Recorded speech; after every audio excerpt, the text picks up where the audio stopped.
ายดีพี่น้องคือเก่าคือเดิมเด้อจ้าพี่น้องว้าวมื้อนี้สิเอาค้อนอ้ายลงป่าคือเป็นจังซี่พี่น้อง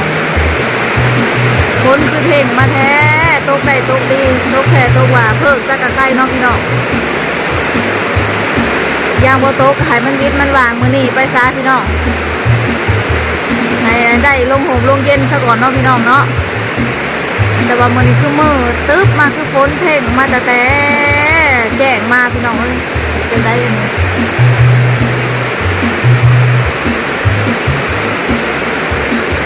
ทางไปก็สิได้เอาไปป่าพี่น้องเอ้ย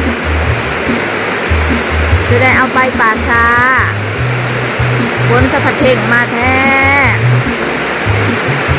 แล้วมันถั่วซะก่อนนะกว่าฝนแท้ฝนหวานพี่น้องเอ้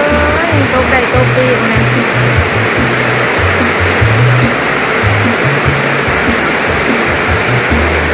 ตกมาแต่เศร้าพี่น้องเอ้ย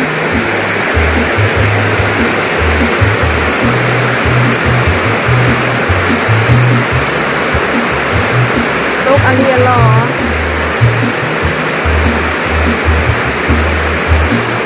วายขยะได้เลยวันนี้เป็นมือเอาลงป่าพี่น้องลูกคุณลุงน้องไม้นี่แหละพี่น้องเอ้ยอ้ายอีแม่น้องไม้เองลูกชายหลานพี่น้องเอ้ยยังไม่ได้ลูกได้เมียดอกมาแต่ว่าเพิ่นเสียก่อนถ้าเลยมีลูกมีเมียคือโหมดดอกพี่น้องเอ้ยผู้บ่าวหากระโจบเฮียนหากระเฮียนจบหากระโจบเฮียนพี่น้องปลอมไปโอ้ยก็พิดว่าถือว่ากับล้างก็เป็นบาดนี่เพิ่นเฮียนจบเพิ่นก็ได้เขาล่าเขาก้านแล้วล่ะแต่ก็มาดันมาเสียก่อนพี่น้องเนาะเพิ่นเป็นทนายความคุณได้อาชีพเพิ่นก็ได้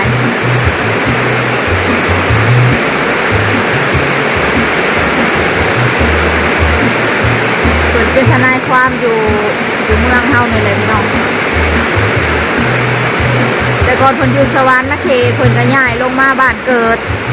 ย้ายลงมาอยู่บ้านนาบอพี่น้องเพิ่นก็ไปเหตุการณ์อยู่เมืองไซภูทองเฮานี่แหละพี่น้องเพิ่นก็เที่ยวไปเหตุตอนแรก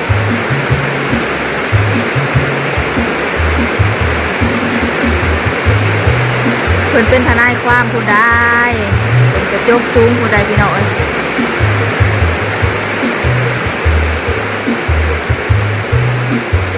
แต่สิเฮ็ดได้เนาะพี่น้องเลือกเกิดบ่ได้หอดมือไผมาแล้วก็ต้องไปต้องลาต้องจากจบเวียกจบงานมากกันยังบ่ได้กินเงินกินคำพี่น้องเอ้ยนี่แหละชีวิตคนมันสั่นนะคนว่าชีวิตคนมันชัน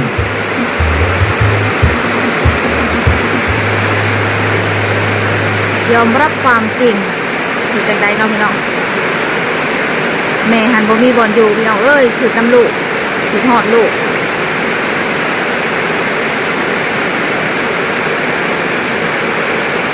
คือน้ำลูกชายหลานเรา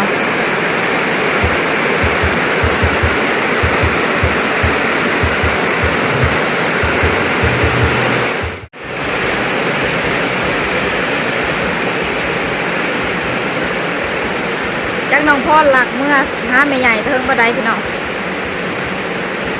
ฝนตกกับไปหมอเนี่ยโอ้ตื่นนอนมากเพราะว่าหลักไปพี่น้องพรหลักเมื่อเพื่อนแม่ใหญ่หลักเมื่อหาแม่ใหญ่พี่น้องหาได้ใส่กับบ่เห็นคือว่าคนนอนบ่ทันตื่นแต่หาไปหามาเพราะว่าเมื่อเพื่อนแม่ใหญ่เมื่อหาแม่ใหญ่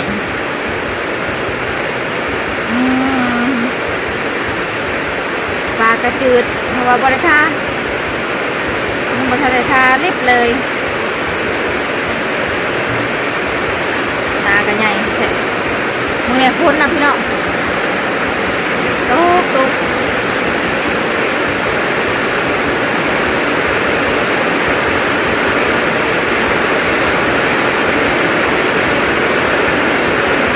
เสียก็เสียเอาลงป่าตอนบ่ายไปเลยพี่น้อง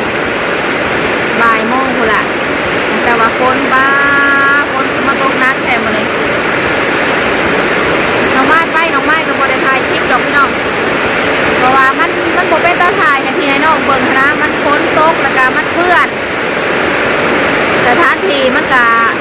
บ่เหมาะสมในที่สิเฮาสิถ่ายคลิปถ่ายหยังค่ะเด้พี่น้องเลยมามันบ่งามมันบ่เกี่ยงบ่กว้างคือแบบบ่คือฝนบ่ตกเนาะพี่น้องเนาะมันก็แบบมันก็บ่อยากงามบ่อยากหยังมันขี้ตมมาเด้พี่น้องมันเละมันเปื้อนอุ้ยผมเป็นตาถ่ายพี่น้องเอ้ยน้องไม้ก็เริ่มบ่ได้ถ่ายให้พี่ให้น้องเบิ่งบรรยากาศแต่มันบ่เหมาะสมในที่เฮาสิถ่ายลงช่องหั้นนะพี่น้องเพราะว่ามันเปื้อนหลายหลายโอ้ยแห้งลงมาแห้งบัด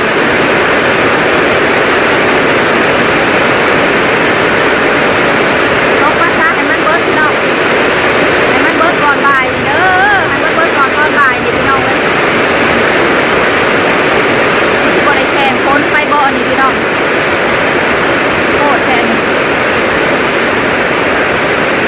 น้องไม้ยังบ่ได้ไปเพราะว่า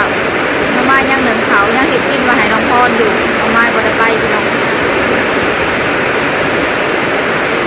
แล้วเวียกแล้วงานพุ่นล่ะมันก็ยังเศร้าอยู่แต่ว่าเฮาก็ช่วงบ่ายพุ่นแหละคือชลวนกันพี่น้อง